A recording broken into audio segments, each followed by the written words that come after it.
तो बच्चों, आज के वीडियो में हम पढ़ने वाले हैं अनमोल वाणी। अनमोल वाणी का मतलब है बहुमूल्य कीमती बातें।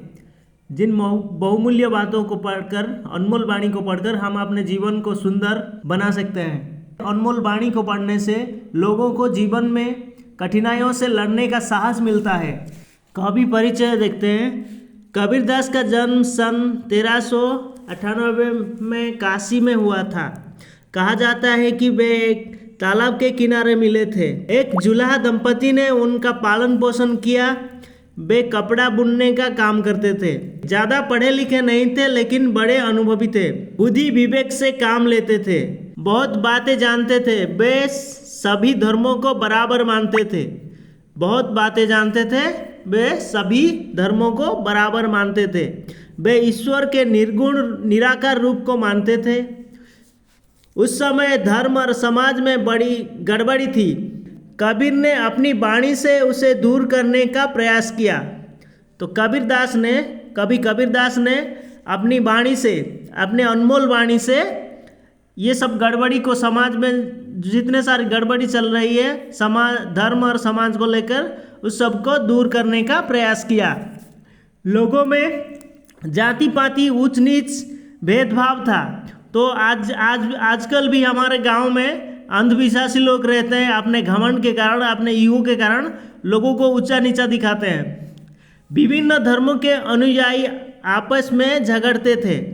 तो आज भी हमारे देश में धर्म को लेकर लड़ाई चल रहा है, दंगाएं हो रही है। तो ये सब नहीं होना चाहिए। उस समय भी ऐसा चल रहा था।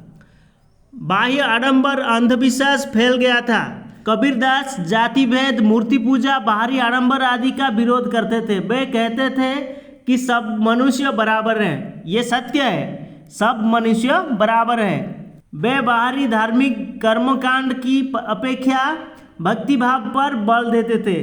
तो वे बाहरी धर्मकांड, मेरा धर्म बड़ा है, मैं बड़ा हूँ, ये नहीं कहते थे। वो कहते थे सिर्फ भगवान पे भक्ति लगाना चाहिए। वे तीर्थ, व्रत, जप, तप, मूर्ति पूजा आदि बाहरी काम को छोड़कर सच्चे दिल से भगवान की भक्ति करने को कहते थे। तो ये सच है कि आप दिखावा नहीं करना चाहिए, मैं इस धर्म का हूँ, उस धर्म का हूँ, कि इस भगवान को पूजता हूँ। हम भगवान को अपने मन से, भक्ति से प्रार्थना करनी चाहिए। वे सदाचार, सच्चाई, भाईचारा, धार्मिक सहिष्णुता का प्रचार करते थे। तो कबीर का व्यक्तित्व सादा सीधा पर बड़ा प्रभावशाली था। तो कबीर का व्यक्तित्व सादा सीधा था पर बड़ा प्रभावशाली था। तो कबीरदास के व्यक्तित्व से लोग प्रेरित होते थे। उनकी वाणियों को उनके शिष्य ने बीजक नामक ग्रंथ में संग्रहित किया। उनकी वाणियों को उनके शिष्य ने बीजक नामक ग्रंथ में संग्रहित किया। उनकी भाषा मिश्रित खड़ी बोली है। तो ये जो दोहा लिखा गया है, खड़ी बोली भाषा में लिखा गया है, मिश्रित खड़ी बोली, जो उस समय जन समाज में प्रचलित थी। तो उस समय जन समाज में खड़ी बोली भाषा प्रचलित थी। वे अपने गुरु रामानंद स्वामी का बड़ा आदर करते थे। तो कबीरदास अपने गुरु रामानंद स्वामी का बहुत बड़ा आदर करते थे। करना भी चाहिए। अपने गुरु का हमेशा आदर करना चाहिए, सम्मान करना चाहिए। ठीक है, तो दोहे को पढ़ते हैं। संच बराबर तप नहीं, झूठ बराबर पाप, जाके हृदय संच है, ताके हृदय आप। जो तो के कांटा बोवे, ताहे बोवे तू फूल, तोकू फूल को फूल है, बाको होए त्रिशूल।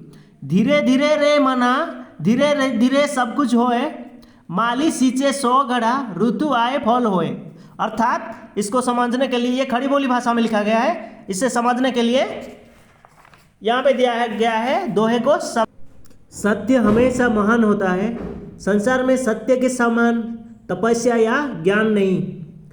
उसी प्रकार झूठ या मिथ्या बराबर पाप या बुरा काम नहीं। कारण बुरा काम करना पाप है। जिसके हृदय में सत्य का निवास है, अर्थात जो हमेशा सच बोलता है, उसका हृदय निर्मल है, पाप रहित है। उसके निर्मल हृदय में भगवान विराजमान करते हैं। अर्थात सत्यवादी को भगवान के दर्शन मिलते हैं, वे महान होते हैं, तत्वदर्शी होते हैं। समाज सत्यवादी का आदर करता है, पापी का अनादर करता है। यह सत्य है, प्रमाणित है कि अच्छे काम करने वालों को अच्छा फल मिलता है और बुरे काम करने वाले को बुरा फल मिलता है। अर्थात सभी को कर्म के अनुसार फल भुगतना पड़ता है, जैसे करनी वैसी मरनी। कबीर के कहने का अर्थ है कि जो तेरे रास्ते में कांटा बोता है, अर्थात जो तेरी बुराई करता है, तुम उसके रास्ते पर फूल बिछा दो, अर्थात तुम उसकी भलाई करो। इसका नतीजा यही होगा कि तुम्हारी अच्छाई से उन्हें अच्छा फल मिलेगा, उसकी बुराई के लिए उसको बुरा फल मिलेगा। मतलब हुआ कि अच्छे काम करो और अच्छा फल पाओ।